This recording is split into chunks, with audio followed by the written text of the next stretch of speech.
Introducing the epic new Swift. Time to go swifting.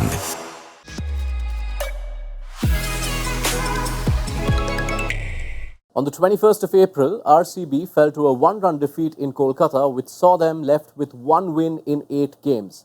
And yet, here they are. 5 wins later, they find themselves one win and some calculations away from making the most improbable run into the playoffs. Standing in their way are Chennai Super Kings, whose own tournament is on the line. It's so much to look forward to in match number 68, a knockout before the playoffs begin. We build up to it on Maruti Suzuki Arena, presents espncricinfo Timeout, powered by JBL, in the company of Mitch McLennigan and Varun Aaron.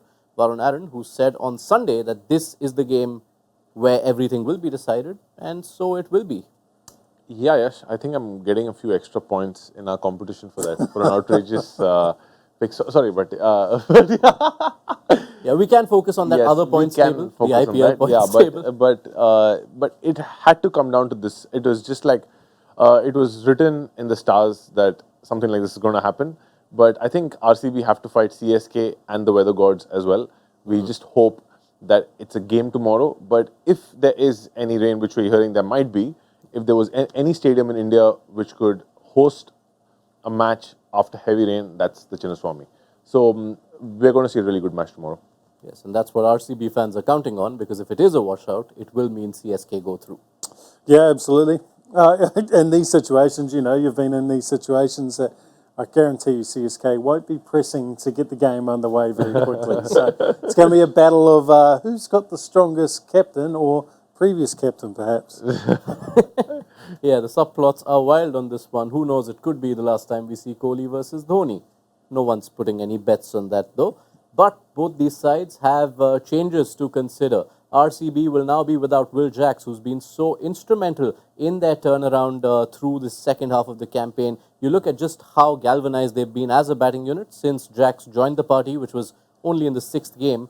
And it just feels like such a telling absence in what is a do-or-die. Oh, he's going to be a massive loss. He's changed the game, the way that RCB have played the game, just like Fraser McGurk and Travis Head did for their respective sides. The way he's come in, and the first game obviously missed out, but after that, his intent just to go after the bowling has been sublime. That incredible 100 that he scored, the acceleration he showed in that innings, from that point, it's just flowed on. So I think their economy rates in all of the phases were significantly lower before he came into that side. And they've really been playing an aggressive style of cricket after that. So he's going to be a massive loss. The biggest concern for them is he's taken on spin with Patidar, and their numbers are still very, very poor against your slower style of spin bowling. So coming up against Jadeja, having someone like a Mitchell Satner in CSK's ranks as well, might be the key matchups that we're looking for in this game. So now when we look at RCB's batting order, Varun, Rajat Patidar in such great form, 550s in the last 7.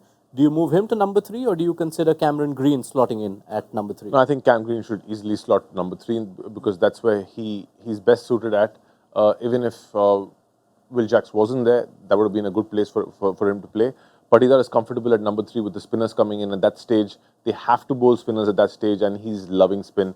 He's striking spin at a higher rate than anybody this IPL. And even if you look at his numbers for the last few years, it has been really good versus spin. And then you have Maxi, who's going to come in for sure, which is going to be a big one, because if Maxi hits form in this game, it's going to be crucial for RCB, and it could be curtains for CSK, because he's one of those players who can just take the game away from you, and there's no coming back from there.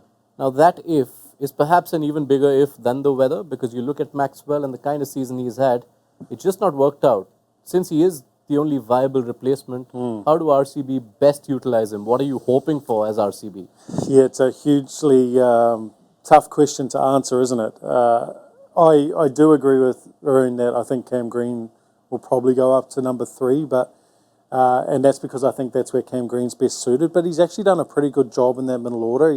It's a role which he hasn't done a lot, and he's started to learn that as he's gone on. So you wouldn't mind if they actually decided, well, hey, how do we get the best out of Maxi? Don't worry about Cam Green. He's actually rolling quite nicely in that middle order. How do we get the best out of Maxwell? Because when he's come in the middle, he's struggled. We saw last season that he came in the power play quite often, Glenn Maxwell, and was quite successful at doing it and making sure he's set by the time the spinners came on. So maybe that's a play. Maybe they come out of the blocks real quick and just say, Maxie, here's a licence. There's no wickets down.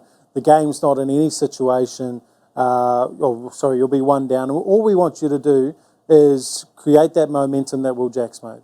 So if they want to get the best out of Maxwell, that might be the option, or you leave him right to the bottom with DK for the last 4 or 5 overs.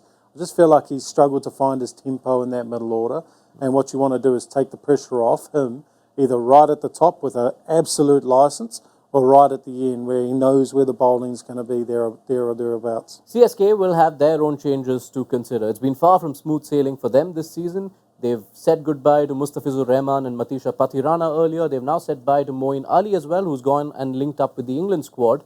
And that leaves them with only 5 overseas players to pick from. What is the ideal overseas combination for CSK for this one, Varun?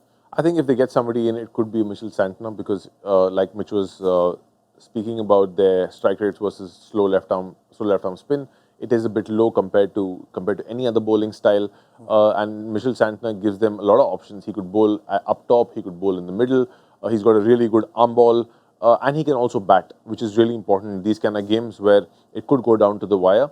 But talking about Mitchell Santner bowling in the power play, for this game, I would want Jaddu to bowl in the power play for a change, because the way Virat Kohli has been going, especially with the slog sweeps, if you have a bowler who's bowling faster, I feel Jaddu has a faster speed than Santner in general.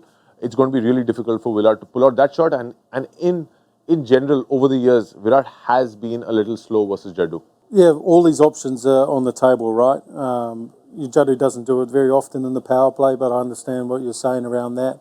I just like the inclusion of Mitchell Santner when you lose someone like Moeen Ali, because he does add something with the bats, and that's where I feel like they're going to be struggling with the loss of Moeen Ali. His batting has been improving as the tournament's gone on, and he made a couple of contributions that were quite significant. So Mitchell Santner adds a little bit with the bat, can be that floater type role. He's batted in, he's actually opened quite often for his state, and internationally has come in at 3, 4 or 5. So it's not a like-for-like replacement, but he'll be able to do a job. Do we also see CSK persist with the top 3 that they finally settled on in that last outing against Rajasthan Royals, where you saw Rachin, Gaikwad and Daryl Mitchell line up? For sure. I think that's their best bet, especially with Jinx absolutely not hitting form this season. I don't think that's going to change at all. All right, stick your neck on the line. Give us a prediction. RCB-CSK, not just the winner, but if you are saying RCB win, do specify if you mean they win by 18 or more. Okay, I'm going to say CSK win, and there won't be a ball bowled. So CSK don't win, but well, they win. They go through to the qualifiers. No, if there's a game, I think the shortened version of the game is definitely going to benefit RCB. So I think if there's a game, I think RCB will win. But if it's a full game, I think CSK will win. It's a tough one. I'm going to go 48-52 CSK. Just like 2%. Head slightly over heart. Just because they have a knack of pulling off something magical in these crucial moments. That's about it. It is everything to play for. 18 is the number. RCB fans are after. Win by 18 runs batting first, or in 18.1 overs chasing, and they will be through. Let's hope we get a full game at the Chinnaswamy, and be sure to catch the build-up just before toss time on Maruti Suzuki Arena. Presents espncricinfo Timeout, powered by JBL. Introducing the epic new Swift. Time to go swifting.